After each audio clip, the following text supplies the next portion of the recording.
What's up, everybody? Welcome back to Team Fish Knuckles YouTube channel. Today we're doing a regionals interview and some little more stuff just besides that. And today we have Steffen. And Steffen, what regionals are we talking about today? Hey there, thanks for having me. We're talking about Sheffield Regionals, the one that took place last week in the UK. Okay.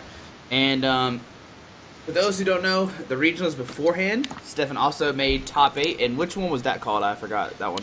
I waited one in the Leipzig Regionals in Germany. I made top 4 there. Okay. All right. So you can tell, Steffen's really good. He's constantly making top 8. Really great player. And for those who don't know, he played Mega Ray. Not a secret. But let's talk about this. Before going to the tournament, why did you decide to play Mega Ray? I know I heard, I think it was Nick. He was talking about you and saying how you didn't even know what deck you're playing. You're asking him what deck you should play and all that kind of stuff. So how did you end up with Mega Ray? Yeah, how did I end up with that? Honestly, before I went there, I had no real idea what to play. I had a lot of decks sitting there in my box ready to play, and Mega Ray was one of them. And I was like, I just won a League Cup some weeks back with Mega Ray as well. And then I thought about it, I was like, yay, if everybody's playing Darkrai or Gardevoir, and then why not play Mega Ray? It smacks all the other Mega decks, and if you don't get Hex turn 1, you should be good to go. I was also hoping that Vileplume didn't catch that much hype yet, and I was partially right about that. Yeah. It was not as bad as in Melbourne, but it was there. It was okay. It's okay. I think it was a very good choice. I thought, okay, I just want to play something that's straightforward, very powerful. It can take you by, if they don't set up, they die. That's very true. Now, going into the tournament, was there any decks you're like scared about besides the Vileplume decks, or were you feeling like 100% confident between everything else? Oh, I was very afraid of playing anything with Giratina in, because you have a possibility of winning, but you have to hit your Hex, or they have to set up bad or something like that, and you can't really rely on that over that many rounds. So I was afraid of especially Dark Dragons, but they were there, but I only met Speed Dark. There was also the only type of Dark that went into top 32 there, so it was very convenient. I know when I played Mega Ray, that was also the thing I was scared of. I know at the state championship I played, there was a Dark Dragons with the Salamence, and I was like, oh man, if we play that, it's a game over, so... Alright, so going into day 1, how are you feeling? You feel confident about your list? Are you nervous about any cards you put in there? Or are you feeling good to go? I was actually thinking I was 100% sure of what I was playing in the list. I had no doubt the 60 cards I'm playing in my deck. There's nothing I would change right now in terms of what I played, but I might have to change something in the future with all the owls around. But okay, that was not relevant for that tournament. But yeah, for the 60 cards I went into, I was absolutely certain what I was playing. Okay. Alright, so going to Swiss, what decks do you play against, how they go, and all that kind of good stuff? Yeah, well, Swiss I went 6-2-1. Okay. I made in with 19 points. There was only one guy who bubbled with 19 points, so that was okay. But we were like, I think all the way from 17th all the way down to 33 was 6-2-1. So I was like, okay, there was one guy who bubbles. I was like, okay, make 6-2-1 should be okay. And this, we use this app Swiss Standing Calculator, then you can kind of check how many it should bubble or not. Yeah. But the 2 losses I had was I lost to Volcanion. I had Hex priced all 3 games. I actually lost to the guy who just won the international. I lost to Pedro. A great guy. It was that game was actually really funny because he opens game 1, he draws nothing. Game 2, I open Jolteon, draw nothing. Game 3, we've actually played a nice game, but I have my Hex prize and he just gets, he actually outspeeds Mega Ray. I was like, what? I was like, it was a very great series, and he's also a fantastic guy to play against. So, but the other match I lost, I managed to lose to Mega Gardevoir. Okay. It was not very, that was why I said it goes really well if you don't get Hex turn 1. He opens, he's like, Hex, and I'm like, yep.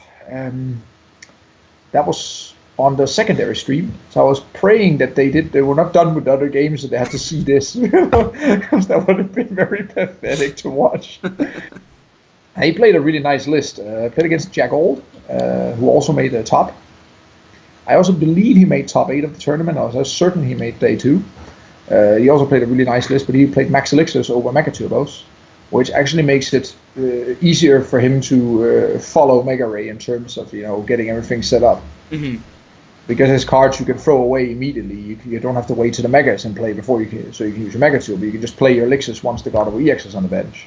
And you have a better draw with Shaman that way. So it went, as Gardevoir does, it goes fast as well, but he just had that 1-2 extra cards instead of sitting stuck with his Mega Turbos. This is a very nice list, and I got out-hexed. And otherwise, I met some Darkrai's, I ran them over. I met another Gardevoir, ran it over. The last round of Swiss, I played against an Espeon Evolutions Wobbuffet deck. Okay. And I was very nervous because it was my win and in.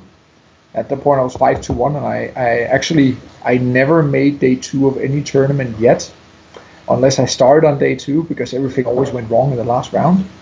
And then people say, I've been at day 2 at Worlds, but that's because I started on day 2, right?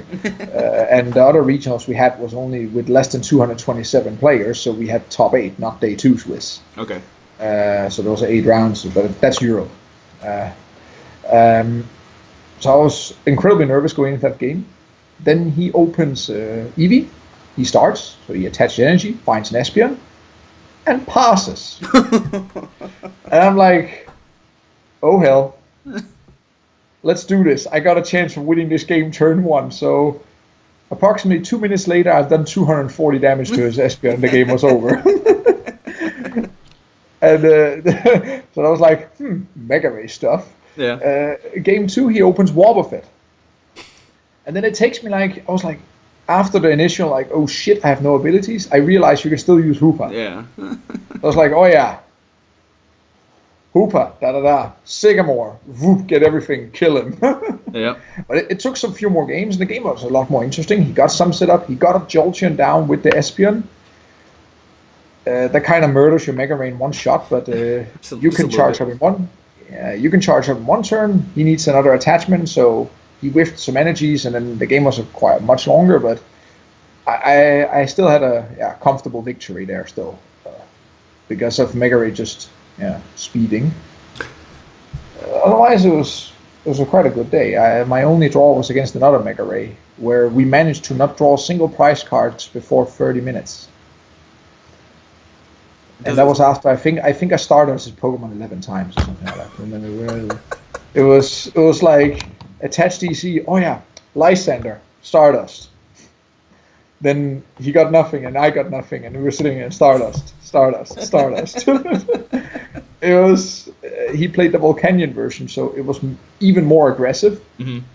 But Volcanion has a lot of retreat cost, and when you don't draw your float stones, then Volcanion is a really nice target for your Lysander. But it was a really, really fun game. But we decided after, so I win a very long game 1. I lose game 2 really quick because he starts and plays Hex, and game. Yep. Then we sit with 5 minutes left on the clock, or 10 minutes left, and we're like, draw?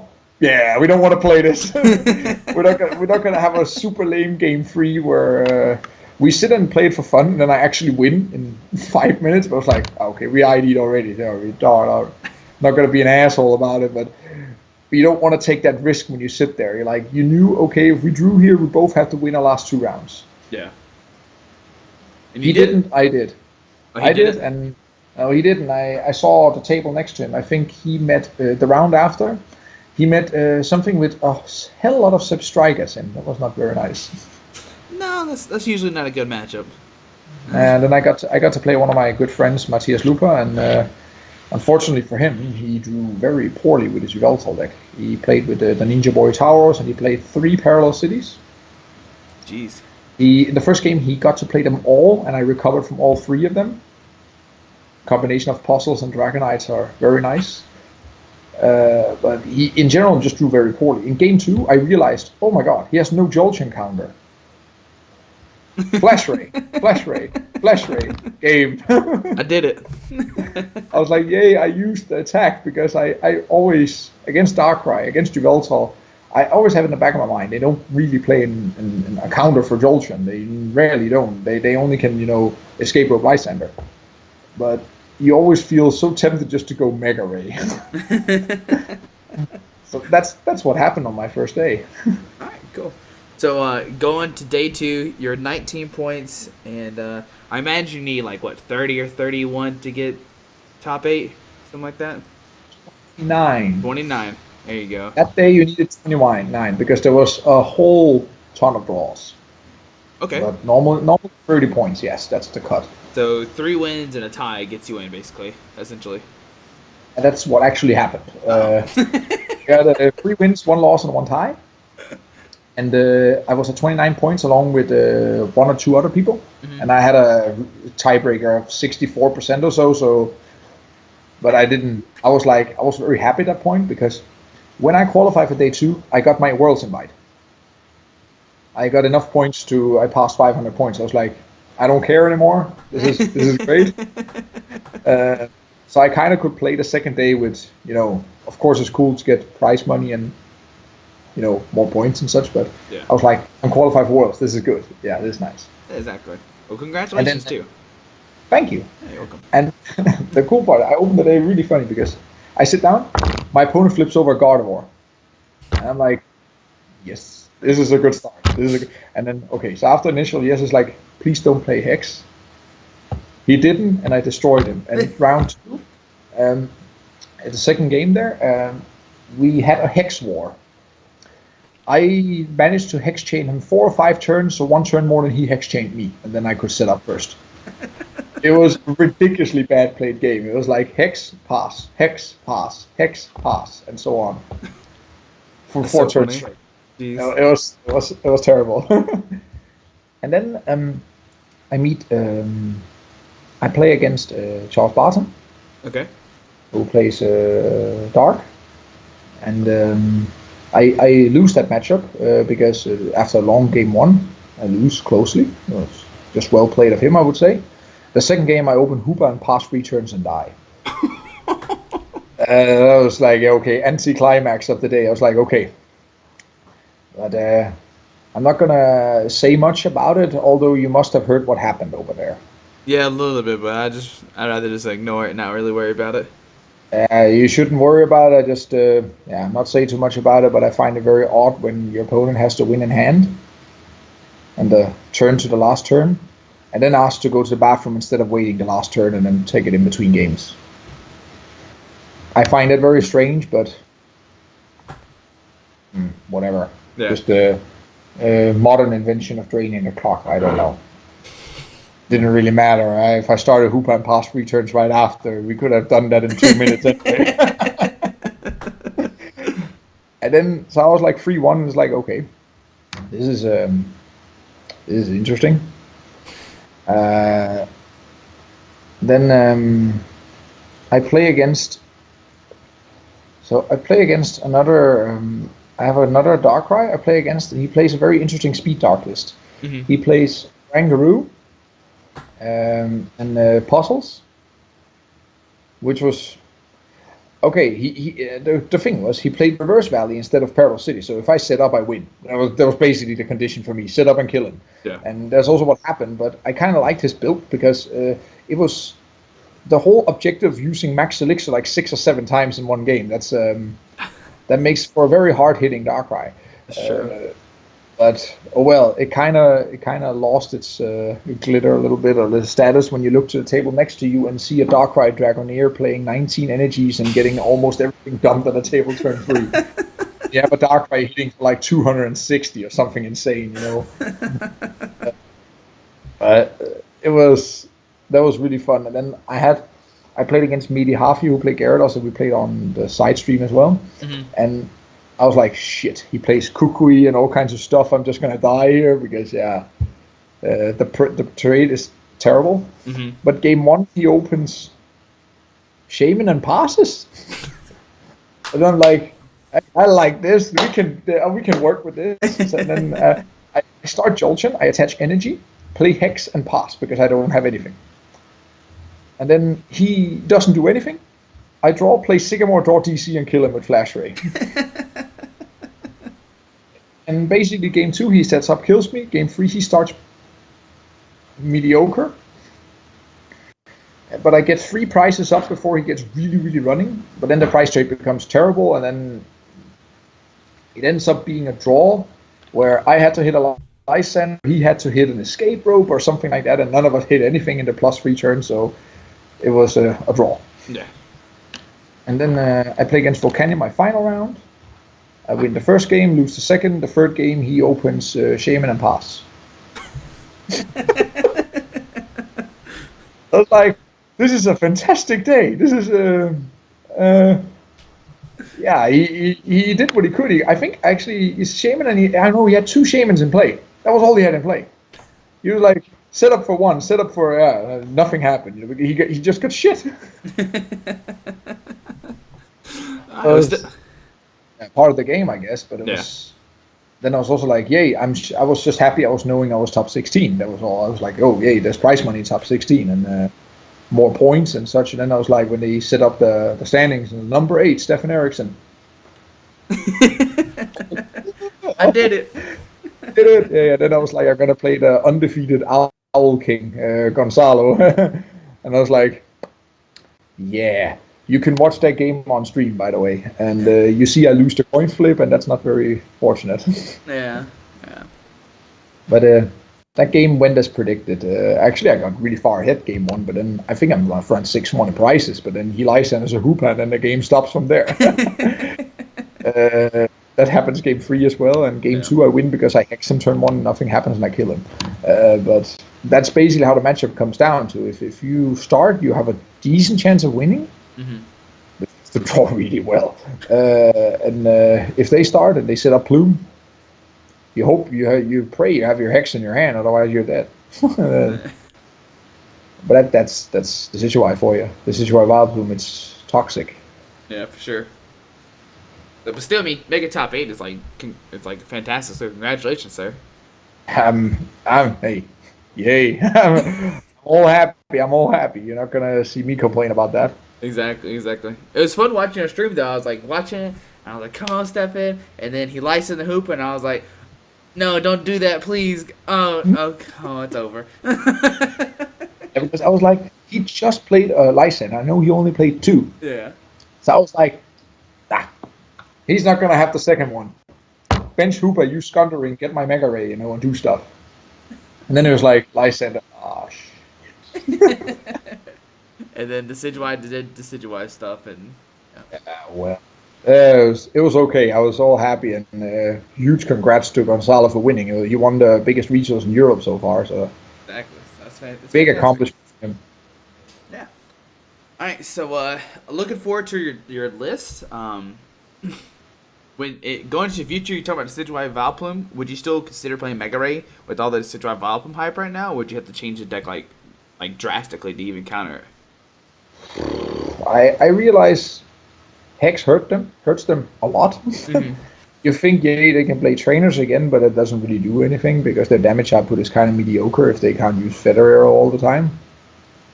So I think if you want Mega Ray, you got to play a higher count of Hex than 1, and then you still have to sit with it. So it's Mega Ray will be a good call if you think, yeah, the Decidueye is still big, but if Darkrai really prevails. But I also think the problem is that Darkrai can also beat you now, because if they play a combination of Peril City and Hex Maniacs, then they can also just strangle you. So I'm not so sure. Mega Ray is a deck that can take, like, if people don't really tech for it and they're completely tunnel visioned on the other meta, then Mega Ray is a great pick, but not quite sure at this point. I think for Malmö regionals next week there should be a deck shift. But if I don't figure anything better, you might as well play Mega Ray, right? It kind of... Who doesn't want to play a big green dragon? Exactly. So here's my question about next week. Let's talk about some hypothetical stuff. So since we saw Volcanion actually beat Decidueye in Melbourne, do you think if people are going to hype up Volcanion a little bit more, or do you think they're going to hype up Decidueye more, though? I would say a combination of both, to be fair. Mm-hmm. Because the thing is, we've seen also Decidueye can also beat Volcanion. You can ask John Kettler how you do that. He apparently did it a lot. But I think the point is if you can lock down a Volcanion EX in front for quite a while, then each turn you get where they don't kill you is one turn you can put feather arrows in play, and then you kind of win slowly but surely. Yeah. And Taurus is decent. Lugia is pretty good that matchup. Vileplume, of course. That's what does it. If you play Decidueye without Vileplume, you probably lose almost every game. It's the Vileplume that does it. But I think people are gonna, the claim that Volcanion cannot win any major events, that doesn't really hold anymore. It is a good deck. I always been like, you play four catchers or bust, but you probably should not play 4 catchers in your Volcanion versions right now if there's too much Vileplume around. Yeah, just a little bit.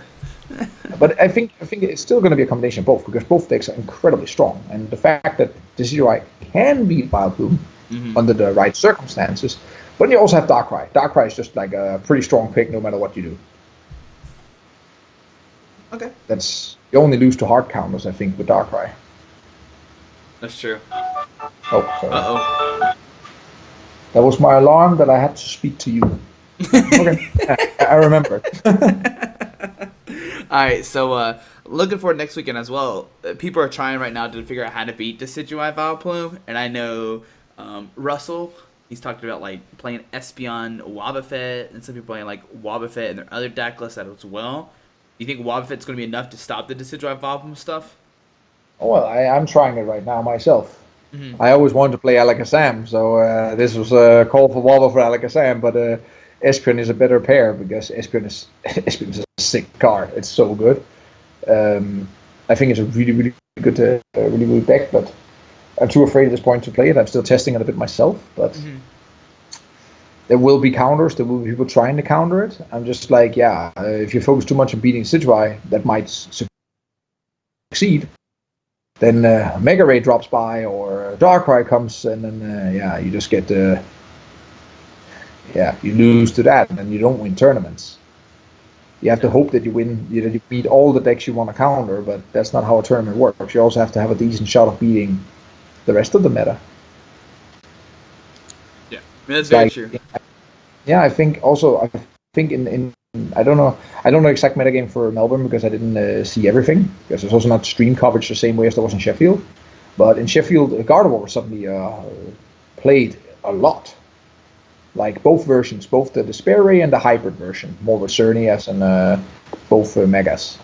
So, I don't really know. I don't really know what to expect right now, because there's so many decks that can win the tournaments at this point.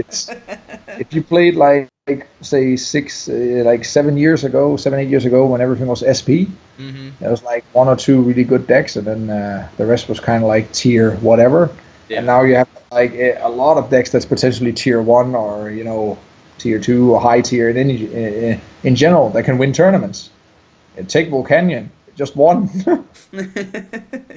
Yeah, a deck that people thought could never win a tournament, and it finally did. So it's when everything lines up, anything can happen. Yeah, but it's well played of Pedro. He's been sticking to that deck the whole season, and it's been giving him like 1,000 CP or something like that. So yeah, it works. That's very true. All right, so talking about your list, I know beforehand you said that there's an article coming out. Do you want to talk about that a little bit? Yeah, sure. It's something new that's on its way. Next to 8-Bit Planet, which is my new team. I'm also sponsored by Dragon Shield. Awesome sleeves, by the way. And they're coming out. They're also gonna see. Yes, good boy.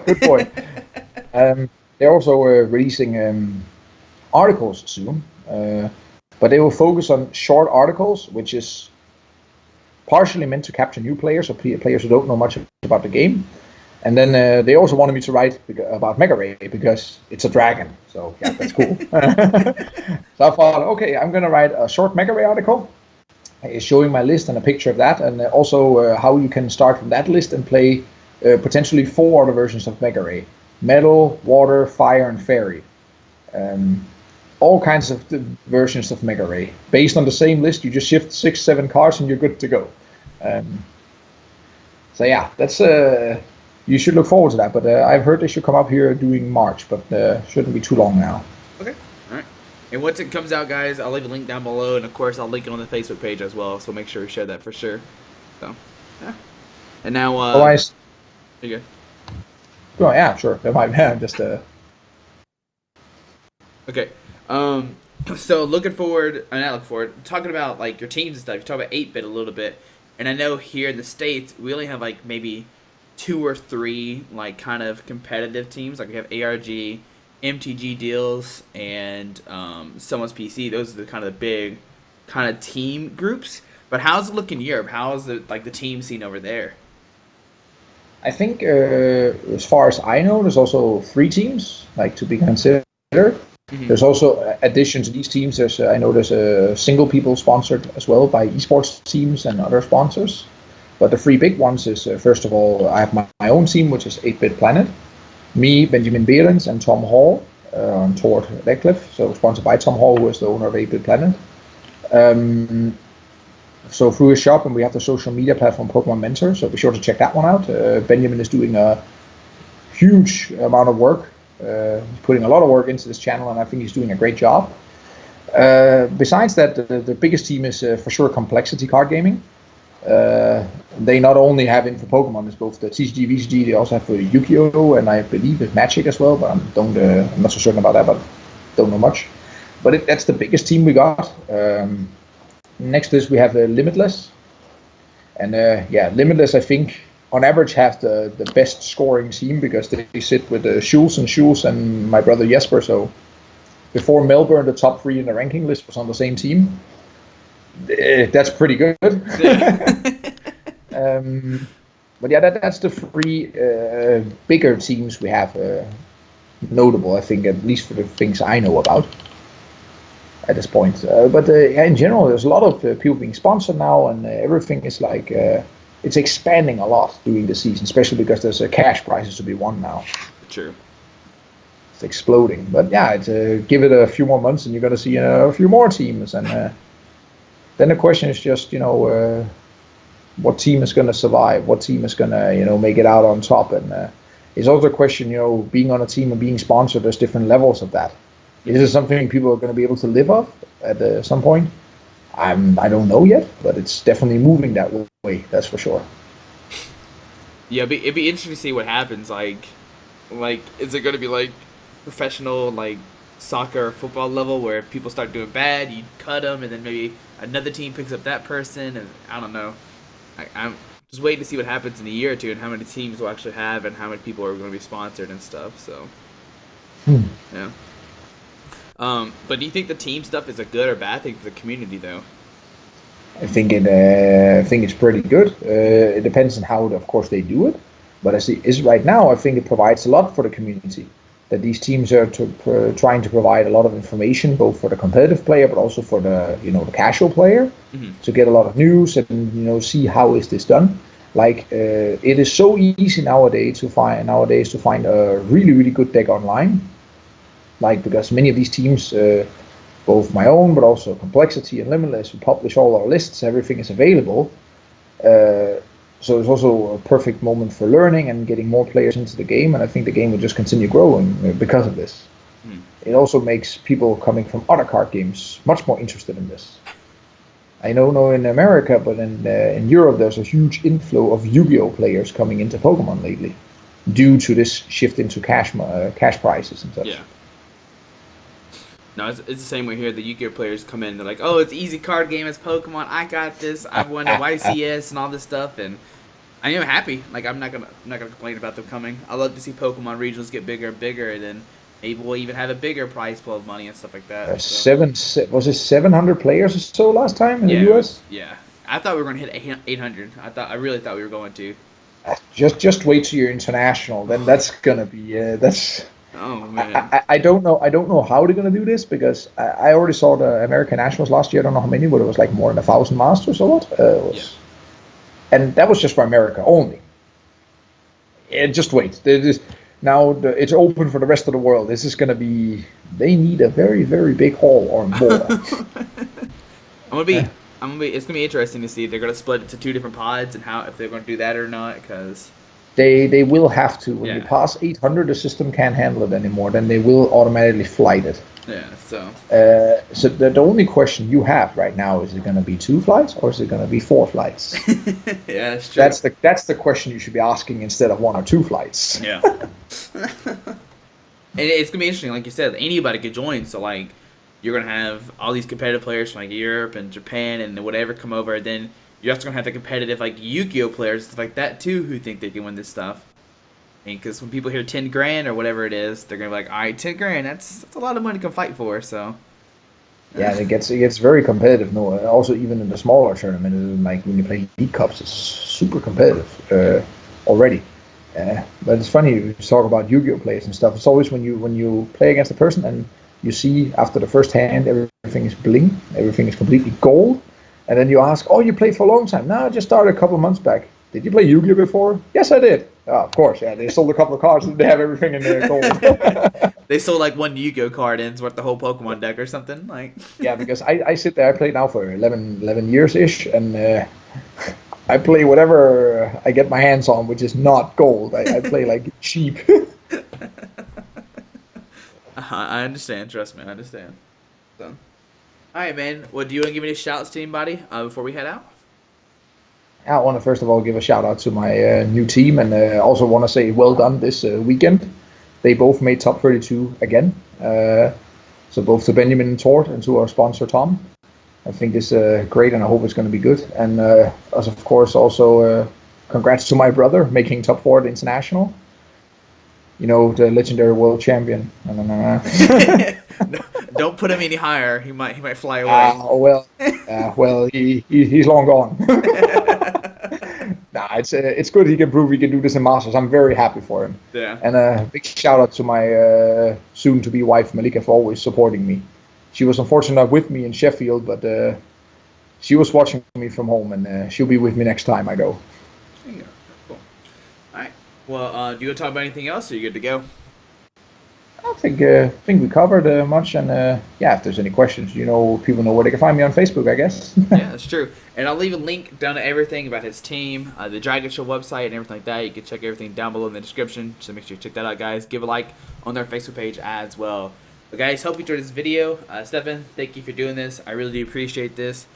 We finally Anytime. did it. We finally did it after like 2 or 3 months of trying. Time zones can be difficult, man. Time zones can be difficult. 7 hours makes it a little shaky, but we did it. But guys, hope you enjoyed this video. Thanks for watching. Have a great day. Alrighty, bye. Alright guys, I just want to give a quick shout out to our 3 sponsors, 60 Cards, Yeti Gaming, and the Pokemon Company International. Links to everything will be down below in the description. Thanks for watching. Have a great day. Alrighty.